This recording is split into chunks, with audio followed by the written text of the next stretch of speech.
tempos de pecado se proliferando, o amor se esfriando, tempo de dores,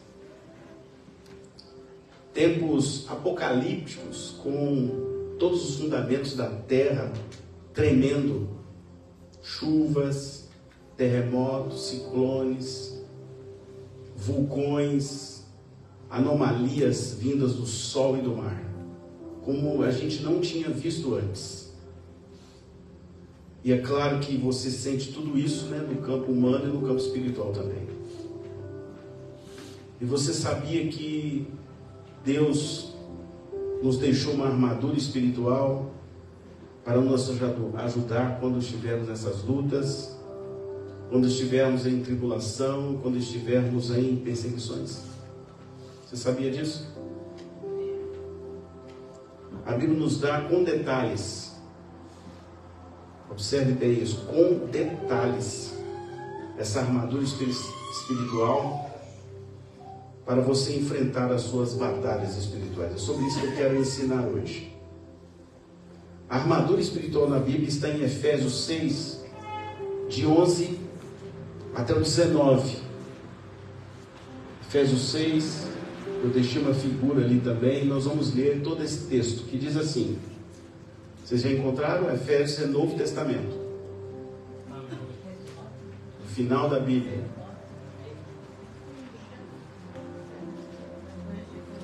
Depois de Coríntios. Tem 1º, 2 Coríntios, aí vem Efésios. É um texto extremamente espiritual. A igreja de Éfeso era uma igreja muito espiritual. E diz assim, ó: revesti-vos de toda a armadura de Deus para que possais estar firmes contra as... Colocou até uma qualidade ali. As astutas ciladas do diabo. Se liga aí, astutas ciladas. Porque não temos que lutar contra a carne e o sangue, mas sim contra principados, contra as potestades, contra os príncipes das trevas desse século, contra as hostes espirituais da maldade nos lugares celestiais. Portanto, tomai toda a armadura de Deus para que possais resistir no dia mau e, havendo feito tudo, ficar firme.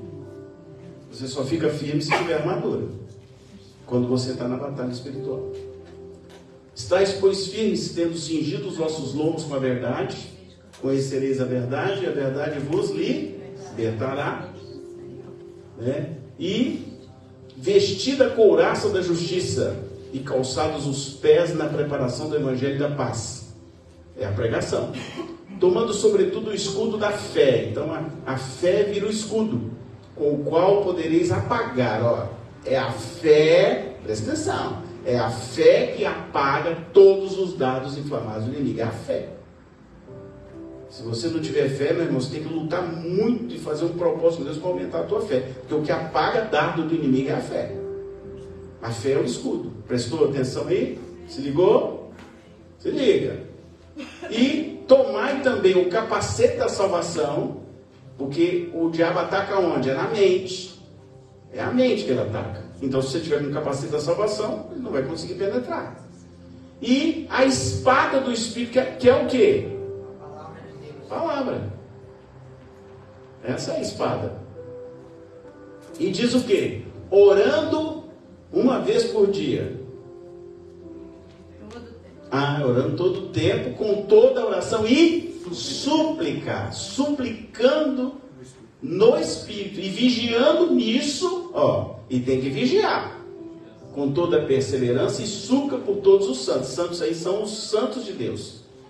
Daqui a pouco eu falo assim, vou fazer um santo aí para mim poder ficar orando para ele. Não é isso, os santos aí é o homem e a mulher de Deus. E por mim, para que me seja dado ao abrir da minha boca a palavra com confiança para fazer notório o ministério do evangelho. Aí Paulo também pede oração, porque ele está na luta. Ele é o apóstolo, mas ele também fala, eu preciso da oração de vocês. Porque nós precisamos da oração uns dos outros. Essa é a armadura. Tem até uma imagem, olha lá, coloquei a imagem.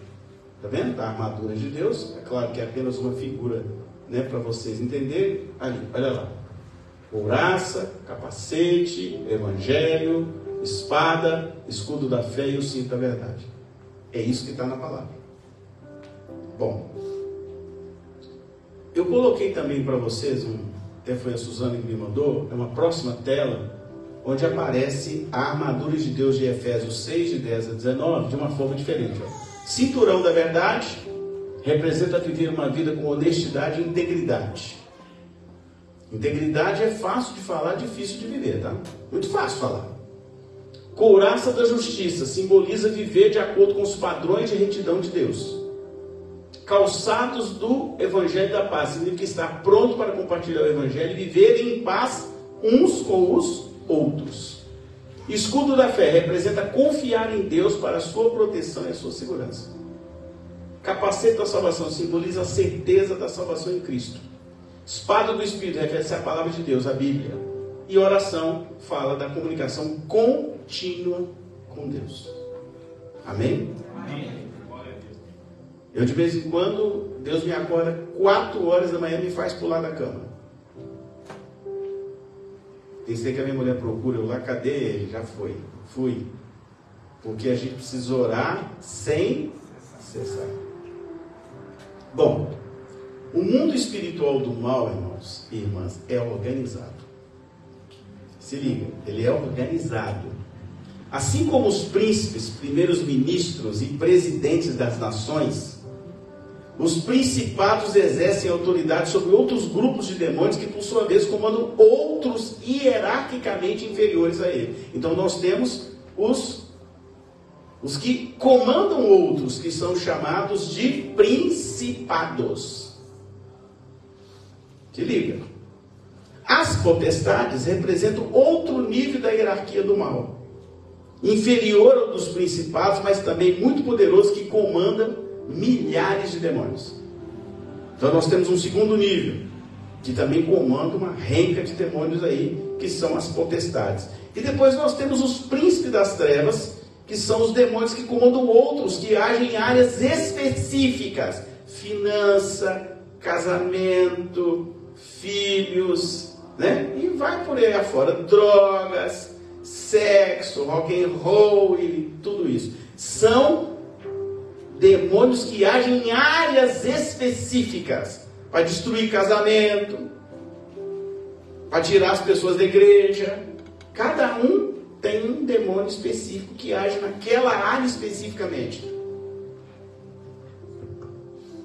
Bom, enquanto os principados e potestades trabalham exclusivamente no mundo espiritual para que o homem não veja a glória de Deus, não reconheça Jesus, os príncipes das trevas atuam diretamente contra o reino de Deus e principalmente contra a igreja.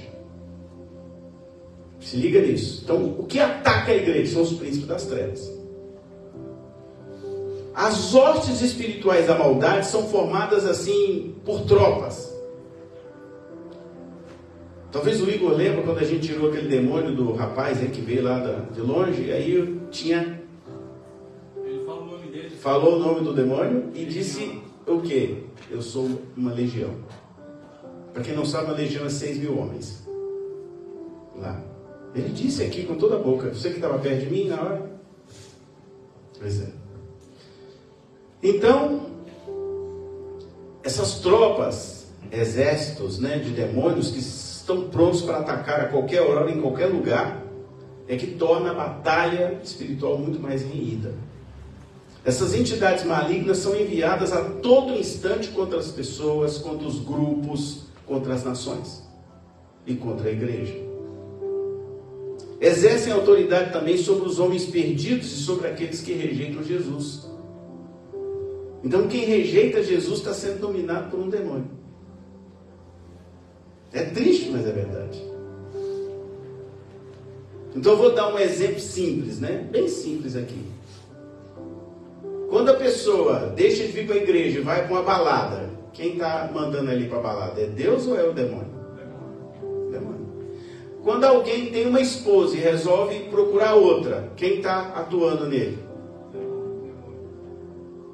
Quando você tem um casamento feliz e aí de repente começa uma demônia, eu vou até falar isso, mandar negócio no WhatsApp pra gente, ficar mandando recadinho lá no Facebook, lá no Instagram, o que é? Demônio.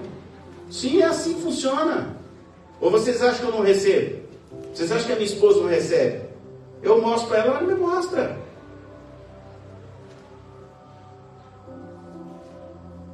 Isso acontece todos os dias.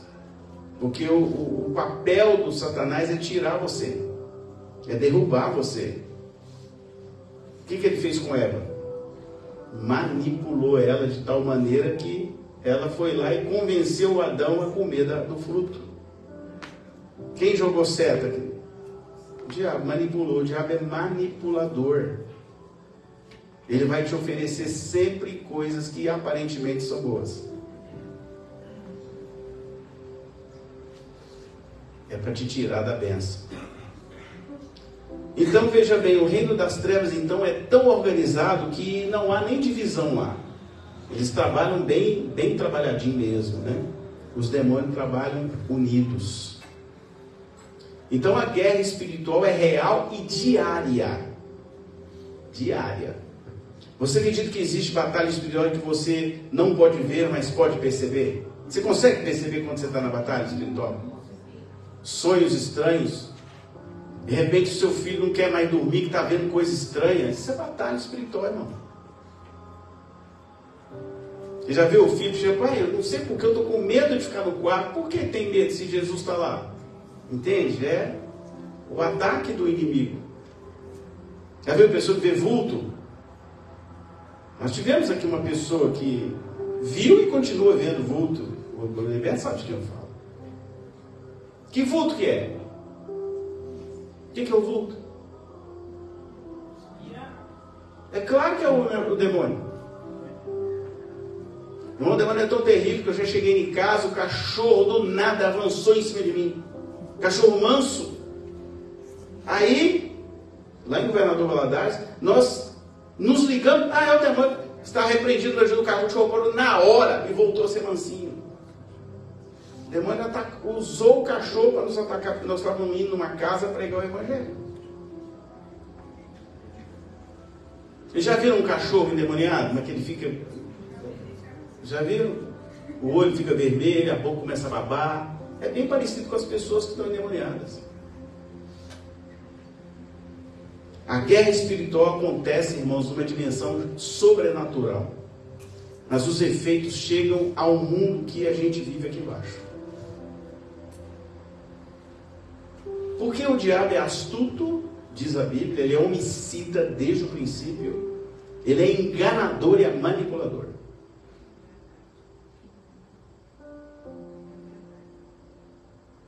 Manipula você.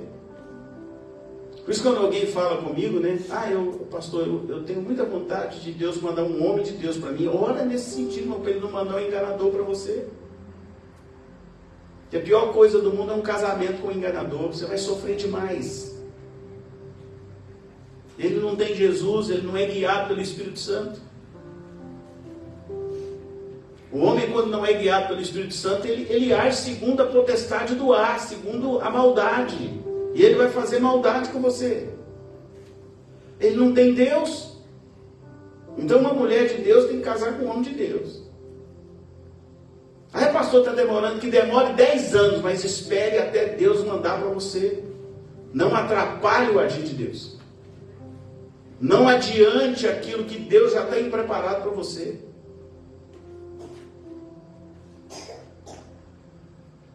Essa é uma área que a gente tem que ver tantas experiências nessa área. Tanta gente infeliz porque não soube esperar e orar e aguardar Deus liberar. E como ele age? Como o diabo age? Ele ataca a sua mente colocando medo em você. Já viu da hora quando você está com medo? Meu Deus, acho que não vai dar certo, será? Cara, isso é um diabo puro, irmão. Repreende ele em nome de Jesus, usa o escudo da fé, claro que vai dar certo. Claro que vai dar certo. Agora, você não queira que Deus vai fazer mágica, porque o nosso Deus não é mágico, ele é Deus. É Deus de milagre, é Deus de promessa, é Deus. E ele vai usar você. Você vai ter que trabalhar, porque a Bíblia diz o quê? Do suor do seu rosto. Do suor do rosto. Eu estou esperando Deus. Não é assim. Agora ele vai te abençoar se você entregar tudo na mão dele. Então por que tem medo? É o diabo que coloca medo na sua vida, coloca insegurança. Rapaz, quem conhece a música antiga, segura na mão de Deus e vai. Estou com insegurança, Senhor, pego nas tuas mãos e eu vou, em nome de Jesus. Claro, segura na mão de Deus, segura na mão de Deus, irmão. Está com medo de quê? Pastor, o problema é que quando eu cresci, essa música geralmente cantava quando a pessoa morre. Não, mas essa música aí, segura na mão de Deus, é todo dia. Tem que segurar na mão de Deus todo dia. Entendeu? Já era, né? A outra coisa importante que o diabo já ataca, falta de fé. Ele coloca a falta de fé em você. Ele coloca mágoa em você.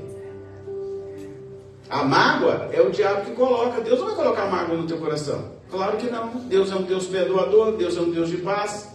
Como é que ele vai colocar mágoa no teu coração? O diabo é tão terrível que ele coloca terror em você, que você fica aterrorizado. Já viu quando você entra numa casa, você fica aterrorizado? Nossa, meu Deus! Está aterrorizado por quê? A Bíblia diz que você é luz e onde você chegar, as trevas batem em retirada. Que tamanho é a sua fé que você entra num lugar e tem medo? Você está aterrorizado por quê? Então, meus irmãos, o diabo coloca no seu coração desejo de vingança. Sim, é ele que coloca para você vingar. E a Bíblia diz o quê? A vingança pertence ao Senhor, ela não pertence a você. Está lá em Romanos. Ele coloca em você os desejos carnais, os piores possíveis. É ele quem coloca. Ele coloca em você a apostasia. É muito triste quando você vê uma pessoa, ela aceita Jesus, ela batiza, daí a pouco ela apostata da fé. Aí você encontra ela na rua. Ou então você vê ela na internet, você olha para o rosto dela, você vê que ela está infeliz. Sabe? Sabe quando a pessoa vive de aparência? Você olha dentro do rosto dela, ainda mais quem tem uma visão mais espiritual, você olha para ela assim, você vê que ela está morta, ela está infeliz. Aquilo tudo ali é só fachada. Eu tenho um caso aqui na igreja, eu acompanho algumas pessoas da igreja que foram daqui. Você olha para ela assim, ela está morta. Só fachada. Na hora que ela fica sozinha, bem sozinha, você pode ter certeza que ela está morta espiritualmente, está reclamando e doida para ter de volta Jesus.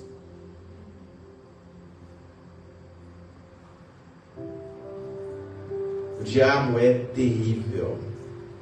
Ele coloca em você a vontade de destruir o seu casamento.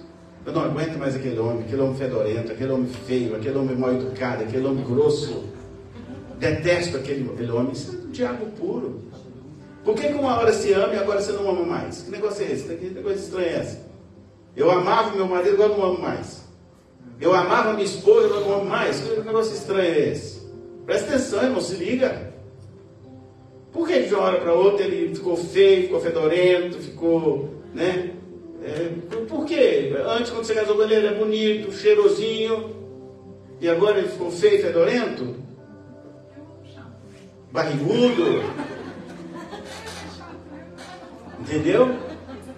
Então, pastor, é sem querer cortar o senhor aí, mas o que acontece nessa situação que o senhor está falando aí, realmente é totalmente verdade. Só que assim, ó, quando as pessoas gostam de falar, talvez na época que as pessoas namoram em si, que elas estão se conhecendo, tanto o homem ou a mulher, os dois se cuidam mais, essa é a verdade. Depois que tem, por exemplo, um certo tempo, os dois entram na monotonia, ou seja, não está errado. Não, sim. Mas saber que antes de casar, porque se isso não está na Bíblia também. Se nasce no acomodado, ninguém. Então, assim, quando tem 10, 15 anos, por exemplo, hoje em dia eu sou bem. Poucas pessoas, poucos casamentos hoje em dia, eles casam em duro. Casamento de 30 a 40 anos, você pode ter. Não existe mais isso aí hoje em dia. Tem o meu e da minha esposa? Não, sim, não, mas assim, não. O meu e da minha esposa? 37 anos. Se seja por toda a vida, sim, sabe? Mas eu acho, na minha opinião crítica, assim, talvez um pouco leigo, eu acho que faltaria um pouco assim, de um cuidado, de um para com o outro. Mas aí você tem que mandar a tua esposa vir no encontro delas e mandar você vir no encontro deles para vocês aprenderem, porque está tudo na Bíblia. O que a Bíblia diz que o homem tem que fazer? Cuidar da esposa. Amar ela como Cristo amou a igreja. Cristo amou a igreja do jeito que a igreja é. Pecadora, fedorenta de pecado e tal. O problema é que as pessoas leem a Bíblia e não entendem a Bíblia. Ou vai para alguma igreja onde não se prega a verdade como ela é. E não ensina a palavra como ela é. E aí as pessoas acabam se desviando por decisão pessoal, não porque Deus quer. Porque quando Deus faz uma pessoa se encontrar com a outra, Ele quer abençoar essa pessoa. O maior exemplo nós temos aqui de Jean e Tuane. Vocês estão infelizes hoje? Estão mais felizes do que eram? Deus consertou a vida de vocês? Então. Mas voltando à questão do diabo aqui, ó. O diabo adora ensinar filho a não honrar pai e mãe. Adora, ele adora fazer isso. Ah, para quê? Sua mãe ficou velha, seu pai ficou velho, sabe nada não. E a Bíblia diz o seguinte: quem honra pai e mãe, Deus aumenta os anos dele na terra. Não é isso que está lá na palavra? Então por isso que a Bíblia diz honrar pai e mãe. Tem que honrar. Honrar não é concordar com tudo que o seu pai fala, nem com tudo que ele faz. Mas precisa honrar. Não sou eu que estou pedindo para ser honrado, gente. É a Bíblia que está ensinando os filhos a honrar. Tem que honrar. Amém? Amém. Mandamento com promessa. É mandamento com promessa. Né? Mandamento com promessa. Se você honra, Deus te dá mais dias na terra. É fato. Está aqui, pastor, no mesmo texto do Senhor, está no começo aqui, verso 6, fala sobre isso. Então, viu? Bom, outra coisa, adorar imagens e esculturas que são contrárias ao mandamento de Deus. Quem manda você adorar imagem e escultura? É claro que é. Deus é que não é, porque Deus abomina isso. Como é que Deus vai mandar você se curvar perante uma imagem, se curvar perante uma escultura?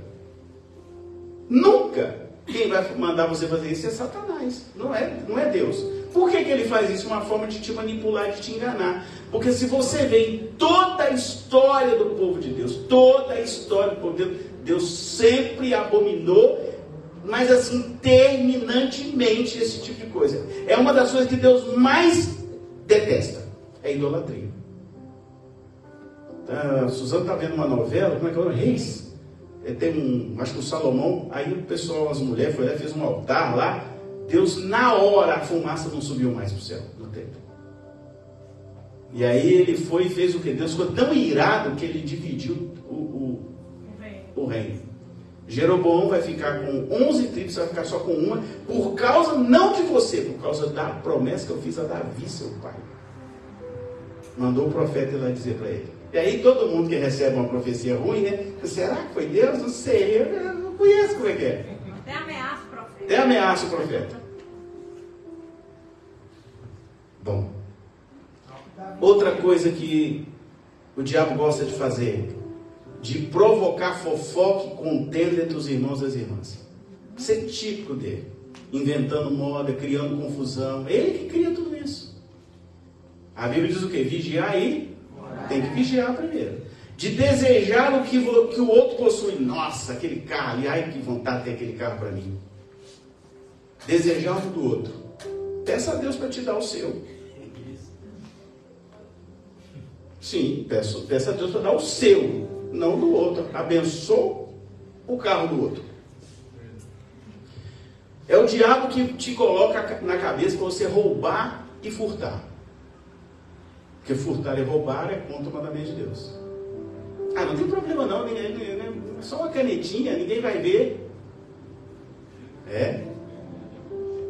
Ah, viu as canetinhas que a gente pega na farmácia lá e leva para casa sem pedir? Caneta da Apos que você pega sem pedir? O pastor aqui, nós está rindo aqui, ele fez não, gente, mas é uma inveja santa, é uma inveja... Não existe inveja santa. Não existe inveja santa. Isso é inveja do capeta mesmo. É. Outra coisa que o diabo faz você fazer é levantar falso testemunho. É o diabo que faz você ter o desejo de adulterar e fornicar. É o diabo. Não vem falar que é Deus não, porque Deus nunca disse que a gente podia fornicar. Ele nunca disse que a gente podia adulterar. Então não coloque na conta de Deus aquilo que o diabo colocou na sua mente. que o diabo gosta também? Pornografia. Ah, ele ama jogar na mente das pessoas a pornografia. Não é só de homem não, tá? De mulher também. Só de homem não, de mulher também. Né? Aí, aquelas coisas que a gente vê aí, né? São tantas aberrações que são terríveis, né? Como mais ou menos aquele show que aconteceu daquela filha do diabo lá no Rio de Janeiro, onde teve de tudo, inclusive cenas de insinuações sexuais, né? Completamente fora de propósito. Bom, a nossa guerra então é diária, ela não cessa. Veja bem, Salmo 91:5, para quem gosta de Bíblia aí, Salmo 91:5 diz assim: não terás medo do terror da noite, nem da seta que voa de dia e de noite. Você tem medo do terror da noite? Não tenha medo, porque a Bíblia diz assim: quando a gente dorme, Deus cuida do nosso sono. Por isso que a Bíblia diz que quem é de Deus, ele tem o sono dos justos. Entendeu? Então por que você está com medo?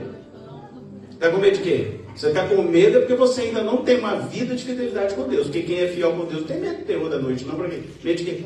Medo escuro? Medo de dormir e não acordar? Que bobagem é essa? Se você dormir e não acordar, Deus te levou. Pronto, acabou. Você tem que ter medo se você não estiver salvo, meu querido. Se você tiver dúvida sobre salvação aí, você tem que ter medo mesmo. Outra coisa, Efésios 6:16, vai dizer assim: além disso, usem o escudo da fé, com o qual vocês poderão apagar todas as setas inflamadas de quem? Do maligno. Então, a Bíblia diz de que o maligno lança setas inflamadas sobre nós. Que setas são essas? São setas que voam de dia e de noite, como diz aqui o Salmo, e que a gente não vê. São setas espirituais do mal. Mas, gente, um dia desse eu cheguei na farmácia do Jones ali, ele nem sabe disso. Cheguei lá na farmácia. Eu entrei. Quando eu entrei na farmácia, eu vi uma pessoa e o demônio montado nela. Eu falei, nossa, assim, não tenho nada com a vida dele, né? E ele ficou de lá olhando para mim com aquela cara horrível, né? Ele rindo. O que eu podia fazer? Eu vou pular no cara e falar para ele que tem que aceitar Jesus? Não. Só fiquei na minha. Pode falar. Aqui ele estava falando ali assim, brincando ali assim, na sua igreja aceita rico, porque eu sou muito rico. É ele. Porque aí o senhor falou, deu uma palavra para ele ali. Exatamente. Tem um ano que eu vou te passar depois. É ele. O demônio estava nele. O que eu posso fazer? Deus não mandou eu expulsar demônio dele, não mandou não, eu só falei de Deus e pronto, acabou. Entende? Ele não estava aqui, se ele vier aqui, aí eu vou dar conversa. O inimigo ataca os princípios de Deus. Olha, veja bem os princípios de Deus, olha. Isso aqui o demônio ataca direto. Olha só. Princípios que Deus não abre mão. Guarda aí. Princípios eternos, fundamentos de Deus. Primeiro, não terás outros deuses diante de mim. Isso é princípio. Não tem São Pedro, Nossa Senhora, nem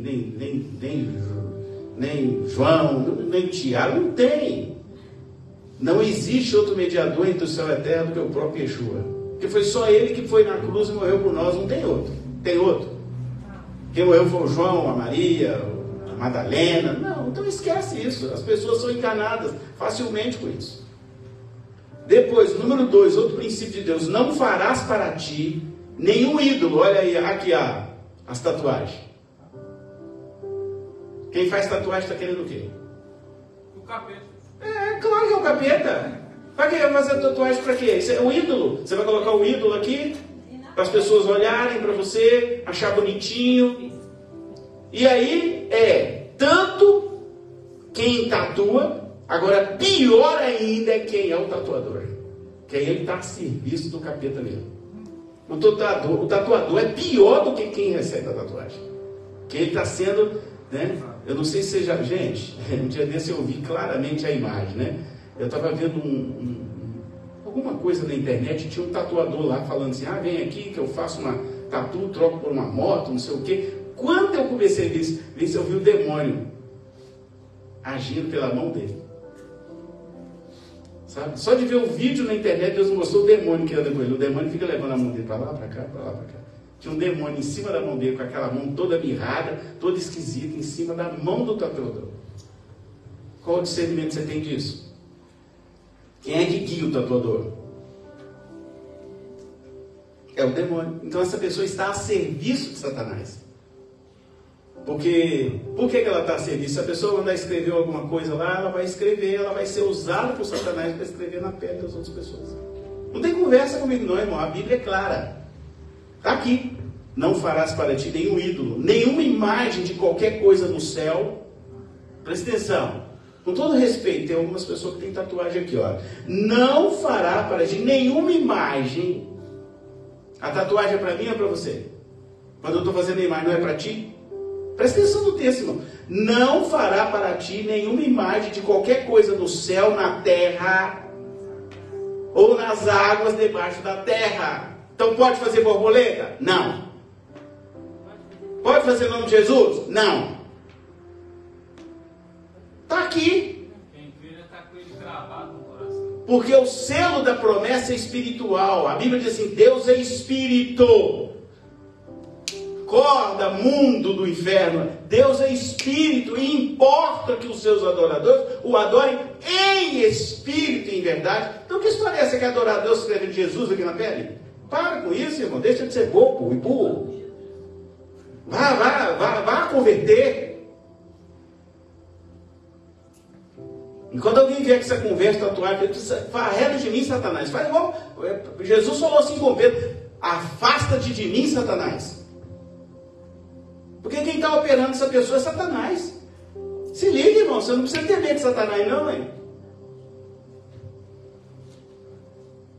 E ainda diz: não te prostrarás diante deles e nem lhes prestarás culto, porque eu, o Senhor, o teu Deus, sou o Deus zeloso. Olha o que Deus fala, presta atenção: que castiga os filhos pelos pecados dos seus pais até a terceira e a quarta geração daqueles que me desprezam. Aí o cara faz a besteira e ainda deixa para os filhos ainda o legado da maldade. Já viram assim em algumas famílias que o avô era alcoólatra, aí o filho ficou alcoólatra, aí o filho do filho, o neto alcoólatra? É isso aqui.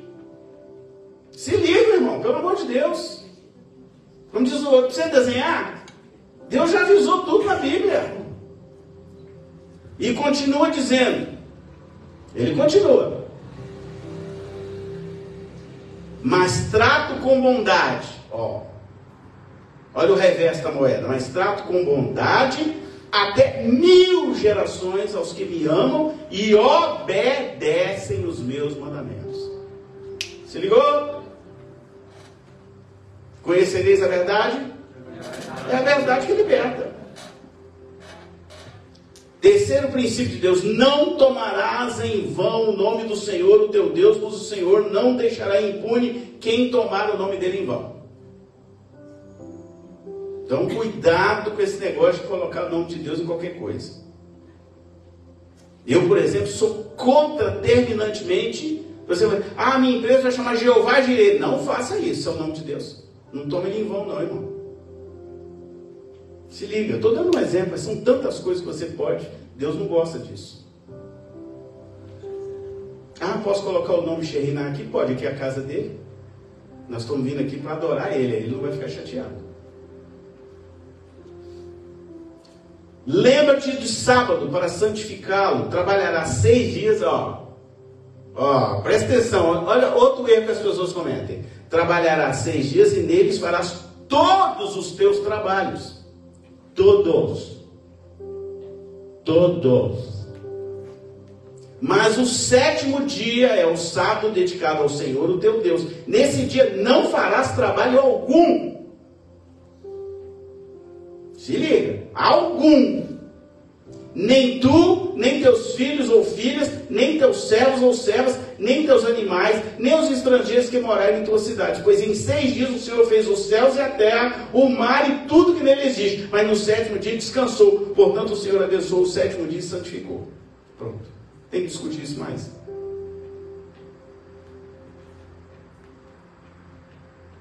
Eu tenho que discutir? Eu preciso desenhar também? Porque o que Deus está dizendo aqui? Um dia é meu. Eu deixo para você descansar, para você ter tempo de me adorar, para você ter tempo de ler a Bíblia, para você ter tempo de ficar com a sua família, mas você não pode colocar eu em segundo plano. Eu sou o número 1 da sua vida. Se ligou? Oi? Alô? Alô? Alô? Amém. Amém. 5. Honra teu pai e a tua mãe, a fim de que tenhas vida longa na terra que o Senhor, o teu Deus, te dá. Quer ter vida longa? Honra teu pai e tua mãe. Tem hora que é difícil, mas tem que honrar. 6. Não matarás. A pastora vai ter que matar aquele cara é terrível. Não matarás. Se acontecer, se a pessoa trabalhar numa área pelo qual tem uma, aí ela precisa. Acontece. Como é que é? Esses mandamentos aí, igual eu trabalho armado. E se acontecer, e aí? A Bíblia diz não matarás. Sim, a Bíblia diz, mas... E aí, você vai obedecer o seu... Veja bem, é legítima defesa? Sim, com certeza. Legítima defesa está na Bíblia. Você tem que conhecer a Bíblia. Sim. Legítima defesa está na Bíblia. Então é não matarás. Agora é legítima defesa está na Bíblia. Não é porque eu ando com uma arma, meu pai andou armado muitos anos, eu também andei armado, que eu vou sair por aí atirando nas pessoas e matando. Não, eu estou numa situação em que eu preciso me defender. A Bíblia me dá razão. Eu estou na legítima defesa. Não estou matando por matar. Agora é isso que acontece por aí, gente, que a gente vê por aí? Não. A gente vê um monte de gente matando os outros até por causa de uma bala. E aí? Está na Bíblia. A Bíblia você não é obrigado a seguir ela, sabia? Não. Você tem direito de fazer o que você quiser. Deus deu liberdade para mim, para você. Não é verdade? Você tem direito de fazer o que você quiser. Você não é obrigado a obedecer aqui. Agora, você depois resolve com ele depois lá na frente. Ué, não é? As consequências são suas. Deus não importa, que você pode fazer o que você quiser. Você pode até tirar a roupa e andar nu ali na rua. Deus não vai ficar chateado. Cada pecado gera consequência. E você é dono das consequências do seu pecado. Você pode até não querer Jesus. Você não é obrigado a querer Jesus, não, mãe. Jesus não te obriga a aceitar ele na marra, não. De jeito nenhum. Tem isso na Bíblia? Você é obrigado a ficar comigo. Não. Você tem uma coisa chamada livre-arbítrio. Você pode optar pelo bem ou pelo mal. Você pode ficar com Deus ou não querer Deus. Isso é um direito seu. Agora, as consequências você também assume. Então, Tá lá. Se um vagabundo invade uma empresa para assaltar, o cara vai executar o cara, que não vai deixar o cara chegar e entrar. Foi legítima defesa? Pois é. Legítima defesa está tranquilo. Uma pessoa invadiu tua casa, está ameaçando tua esposa e tal. Se você atirar nele ou matar ele, você não tem culpa. Porque legítima defesa é diferente. Aqui é não matarás. As pessoas ficam na rua matando as outras pessoas. Presta atenção. Uma bobagem. Número 7. Não adulterarás. Também é um mandamento. É mandamento, irmão. Não adulterarás, é mandamento. E o que a gente mais vê por aí? Não é? Número 8. Não furtarás. Tem furto por aí? Até entre os irmãos, né? Já vem lá de cima até o presidente. Sim, aí nem pode falar, porque esse aí é um campeão, né? Número 9, não darás falso testemunho contra o teu próximo. Lembra daquele cara assim, cara, eu tive um problema com o meu funcionário, vai lá e fala mentira, lá fala que ele trabalha. Pode isso? Não. Ou você nunca ouviu falar que isso existe? Sim, bicho. Eu já tive esse dissabor de alguém falar comigo, não, você vai lá e você dá um... Não, meu irmão. Eu dou o testemunho da verdade. Você quer que eu vou lá, eu falo a verdade. Agora, dar testemunho para te livrar da justiça de jeito nenhum. Isso eu não faço. Vou falar a verdade. Se a verdade for para te ajudar, você pode contar comigo. E número 10, não cobiçará a casa do teu próximo. Aqui são as coisas do teu próximo. Não cobiçarás a mulher do teu próximo, nem os seus servos, nem as servas, nem o boi, nem o jumento, nem alguma coisa que lhe pertence. Inclusive tudo, computador, celular, carro, tudo, roupa, não pode. É pecado. são princípios. Deus se estabelece por princípios, mas ninguém é obrigado a seguir. Tanto que se você observar, tem um monte de gente que não está seguindo isso aqui. Porque o que a Bíblia diz? Larga é a porta para a perdição, estreita. Então, a pergunta que eu quero fazer para você nessa noite: a sua fé é capaz de se sustentar? Sim ou não? Sim. O inferno não brinca de ser inferno. O diabo não brinca em serviço. Também não. Quantas pessoas você conhece que caíram da graça e hoje estão servindo o diabo? Muitas. Eu conheço muitas. Inclusive aqui dessa igreja, que já estiveram aqui. Dá uma olhadinha, volta do tempo aí. Quantas pessoas já estiveram sentadas aqui, já aceitaram Jesus, que hoje não estão mais aqui? Gente até que já foi batizada. Cadê elas? Estou entendendo? Então, pense aí, né? Traga na sua mente, né? São muitas pessoas. Sabe por quê? Tem que cumprir uma palavra. Olha aí na tua Bíblia, Mateus 22, 14. Está dizendo assim: pois muitos são chamados, mas poucos os escolhidos. Então, se você é escolhido, irmão, dá glória a Deus, porque é pouco, tá? Meu irmão. Eu vi a profecia dessa semana. São poucos. Então, se você acha que você é escolhido, meu irmão, fica firme. Porque são poucos. Vai ser estreitinho o negócio lá. A sua fé é capaz de fazer você ter a certeza da vitória em Cristo, que é a salvação? Eu sou. A sua fé é forte o suficiente para te sustentar quando você estiver numa batalha espiritual? A minha é. Romanos 8,39 vai dizer assim, ó: mas em todas estas coisas somos mais do que vencedores por aquele que nos amou. Quem nos amou foi Cristo. Então, se você firmar nele, você vence todas as coisas. Romanos 8,39. O diabo tem seus planos malignos? Sim, claro que tem. Mateus 12, 25, 26 vai dizer assim: Satanás... Tá difícil aí de seguir o ritmo aí? Haja canetinha para anotar. A Bíblia dele já está toda amarela. Está dizendo assim, Mateus 12, 25, 26. Satanás é o príncipe deste século, e o mundo jaz no maligno. Pronto, você já sabe o que é. Por isso que nós somos forasteiros aqui. Tem até um hino antigo que fala: forasteiro eu sou nessa terra. Um hino que cantava muito na Assembleia de Deus.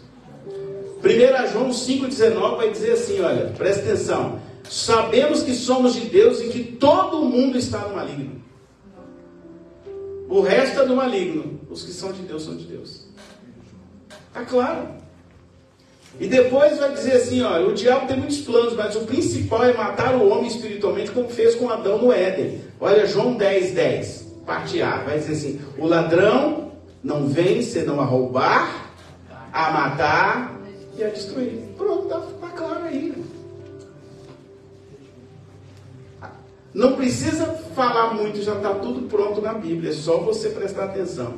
Agora, eu conheço um nome. Chama Yeshua. Você sabia que o nome original de Cristo é Yeshua, né? Não é Jesus Cristo, vocês sabem disso, né? O nome original hebraico de Jesus é Yeshua.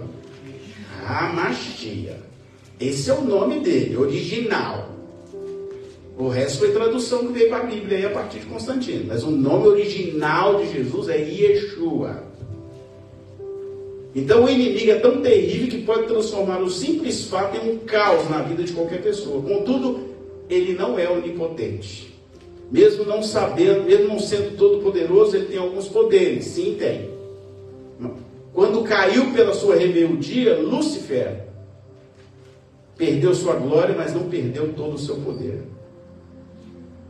Então fique atento e permaneça firme em Cristo.